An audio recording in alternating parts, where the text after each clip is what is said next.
Olá, semioticistas. Nós estamos aqui novamente para dar continuidade à nossa série de vídeos sobre a teoria da semiótica. Nos vídeos anteriores, nós vimos alguns aspectos com relação à teoria e hoje cabe lembrar que nós estamos fazendo a leitura e o comentário breve do texto do livro do professor Denis Bertrand, intitulado Caminhos da Semiótica Literária, onde, na verdade, ele faz certa crítica a alguns aspectos da teoria.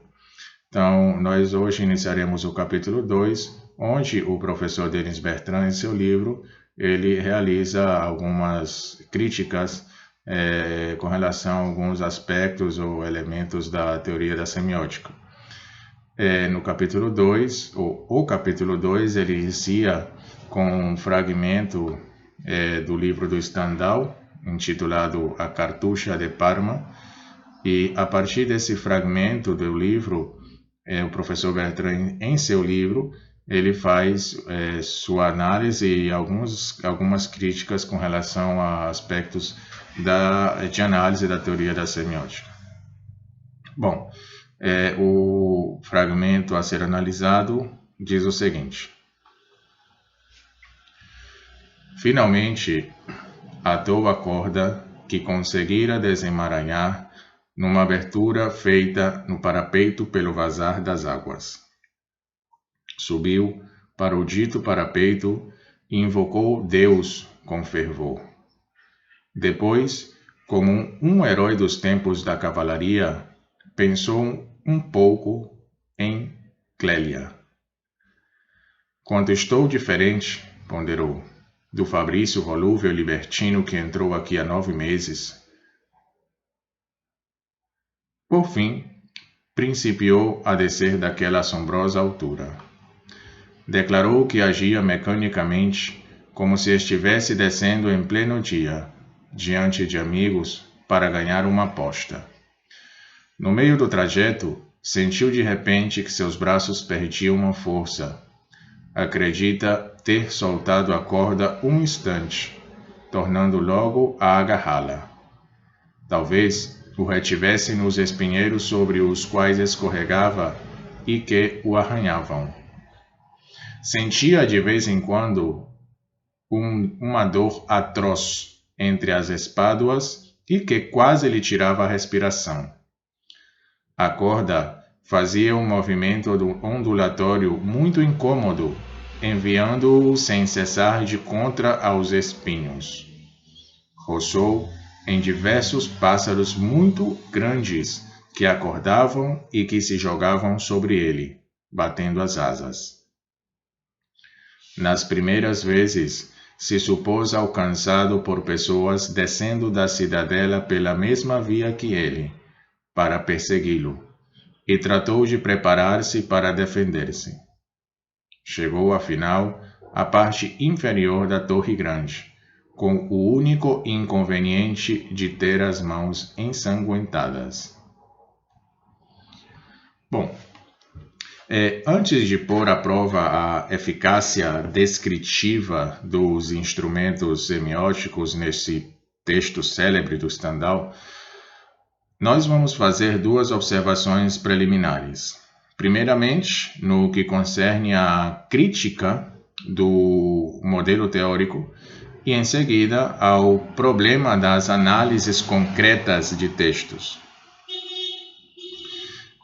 Em um artigo intitulado Et maintenant, o semioticista suíço Ginenaska, ele interroga-se sobre a herança teórica de Greimas, que morreu em 92, particularmente sobre o modelo geral de análise que ele instaurou e do qual nós percorreremos as grandes linhas. Então, ansiando por uma história dos conceitos da Vulgata semiótica, Ginenaska sublinha as contradições internas, as mudanças de direção e as revisões inevitáveis que marcaram o itinerário da pesquisa. Criticando a ideia de uma teoria consumada, ele tenciona fazer aparecer a bricolagem conceitual gramsciana como um dispositivo sempre aberto à criação, cujos resultados teriam sido depois reordenados para apresentar de súbito a semiótica como uma ciência constituída no Dicionário de Semiótica.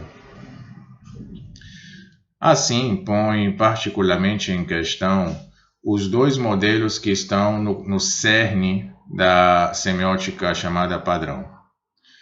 Primeiro, o percurso gerativo da teoria, e segundo, o conhecido e clássico quadrado semiótico. Bom, ele afirma, por um lado, que o percurso gerativo é um modelo desprovido de qualquer valor operatório. E, por outro lado, que não se poderia pôr a inteligibilidade e a significação dos objetos textuais sob a dependência de uma estrutura de significação prévia a toda manifestação, fazendo desse modo alusão ao quadrado semiótico. Nós teremos ocasião de retomar essas críticas de fundo, não? Elas concernem a economia geral da análise e as relações que os modelos descritivos mantêm com a própria atividade enunciativa. Mas, enfim, mais especificamente, contudo, uma das observações do semioticista Geninasca, ela é dirigida aos objetos textuais a que a semiótica se aplica.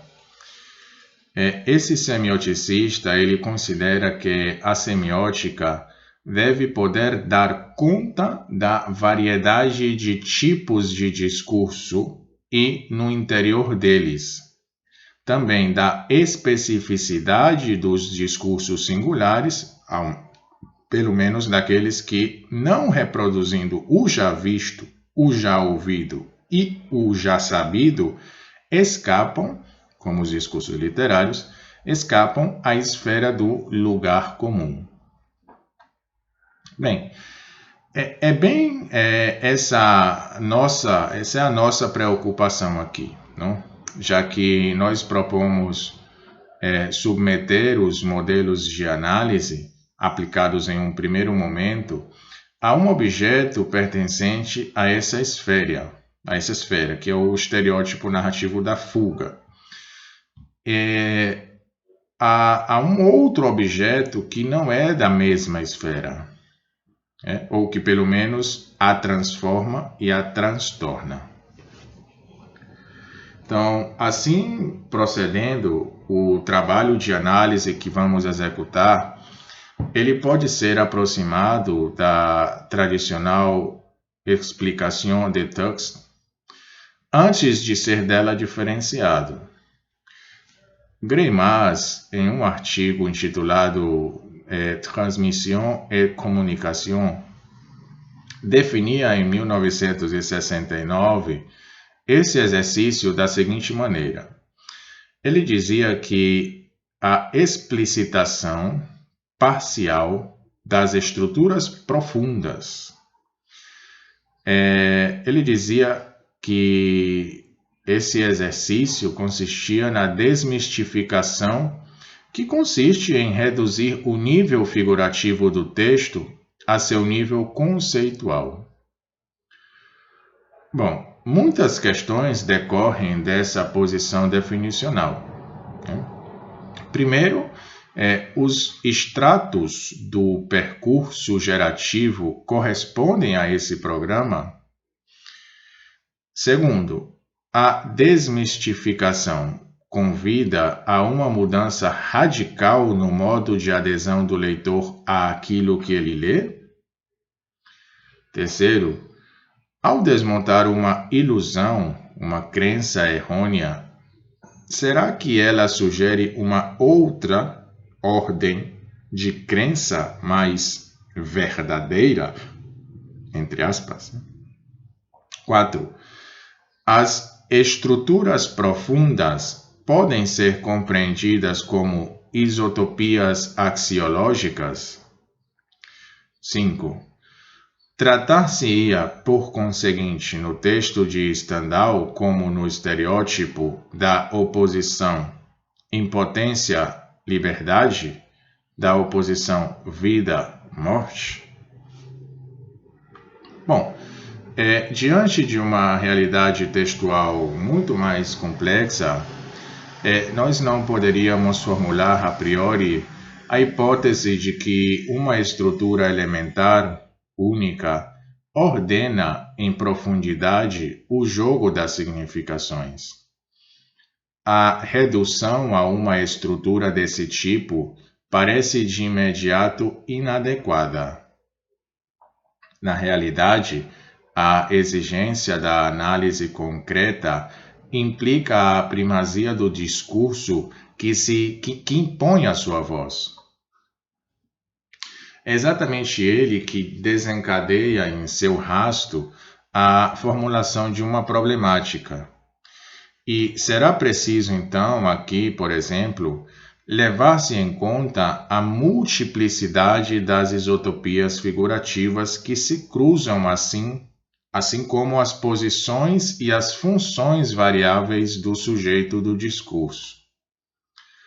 As questões que essa realidade textual traz à tona nos conduzirão, passo a passo, a extrair alguns traços próprios à poética de Stendhal, e a análise poderá apontar mais amplamente a identificação de um estilo Stendhal. E nós vamos entender, por isso, não só uma forma específica de escritura, mas um arranjo complexo de valores que emanam dos diferentes níveis e percursos de análise, tanto no plano do andamento e da aspectualidade, quanto no dos valores semânticos e da organização sintática. Nós poderemos, assim, questionar, a título de hipótese, se os percursos de significação que dão forma à imagem global do ator Fabrício, que são apreensíveis a partir desse pequeno excerto, eles não seriam a expressão de uma forma de vida fundada na resolução da oposição entre o desprendimento e o engajamento. Mas essa perspectiva enunciada dessa forma é muito geral. O texto, entre aspas, é, com efeito, aquilo que a leitura atualiza e o que a análise constrói. Contra a ilusão de uma explicação que esgotaria as significações, como sugeria a instituição francesa da Explication des Textes, consideraremos que a análise seleciona suas isotopias de leitura e apenas retém o que é suscetível de estabelecer-se a pertinência. Ela deixa de lado as dimensões que considera como não pertinentes para a descrição visada.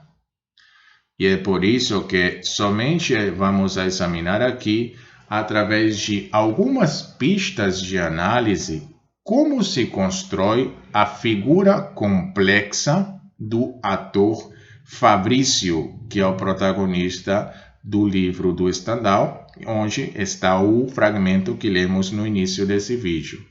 Então, vamos analisar aqui como se constrói a figura complexa desse personagem, Fabrício, por meio dos percursos semânticos da fuga.